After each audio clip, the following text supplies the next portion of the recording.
Australia's joined with 157 other countries, so the overwhelming majority of countries are calling for an end to the war in Gaza.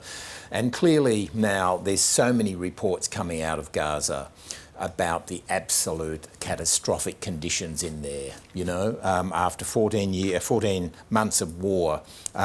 You know, there's groups like the Norwegian Refugee Council, for example, have said that recently their chief executive was in there and he reported that the families, widows and children I have spoken to are enduring suffering almost unparalleled anywhere in recent history. Amnesty International, of course, Israel rejects this report, but they have come out with a report saying they're concluding, based on their assessment, they've used geolocated videos and done more than 200 interviews, they are concluding that there is now sufficient evidence to believe that Israel's conduct in Gaza following the October 7 attacks amounts to genocide.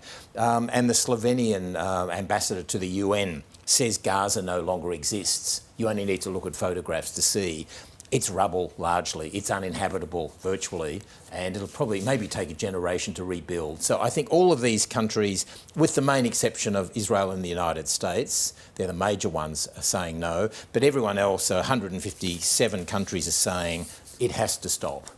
Does this vote, though, mean that Australia is toughening its stance against Israel? Has it voted in the past? Well, straight after the Hamas attacks in October 2023, Australia abstained, did not join a call for a ceasefire.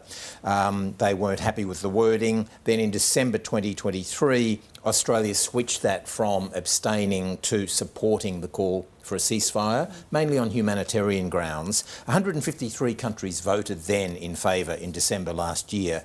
Now that's gone up to 158. So Australia is now, it's the second time they've voted to support a ceasefire. Okay, so the vast majority of countries voting to support, including most of Australia's allies. Yeah. It's Five Eyes allies, with the exception of the US, New Zealand, Canada. Most of Australia's allies are supporting an immediate ceasefire. And for UNRWA to be allowed to deliver aid, but what difference is this really going to make? So what aid there's not much aid going in there anyway. No one else is going to distribute it. I mean, UNRWA is, for whatever problems they have had some problems without a question, but there's no one else in there with any infrastructure to deliver aid. UNRWA is the United Nations means of delivering flour and rice and water and medical supplies. So Israel is moving to ban them now and wants to see the end of UNRWA. But who else will do this? I mean, UNRWA is the international community's aid distribution agency in Gaza. There was a vote for a ceasefire or an agreement rather, on a ceasefire between Israel and Gaza. Is that in place at all now, or is it in tatters? No, it's in tatters. I mean, it's just, you know, you wonder now that the head of Hamas has been killed, and look at the state, look at any pictures out of Gaza. Essentially now it's becoming like a tent place with 2.3 million people in an unlivable enclave. There's no ceasefire going on, and who's going to rebuild it?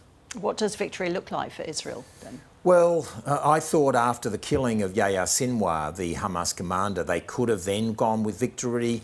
The moment that the wars stop, Benjamin Netanyahu is already in court at the moment on corruption charges. The moment the wars stop, he faces the full wrath of questions about how did the worst killing of Jews since the Holocaust happen on his watch. So sadly, there's a political imperative for him, and he would argue they haven't finished the job yet. He's got a political pressure for no ceasefire from his own government, but it's a good question. I mean, at what point do you start to bomb?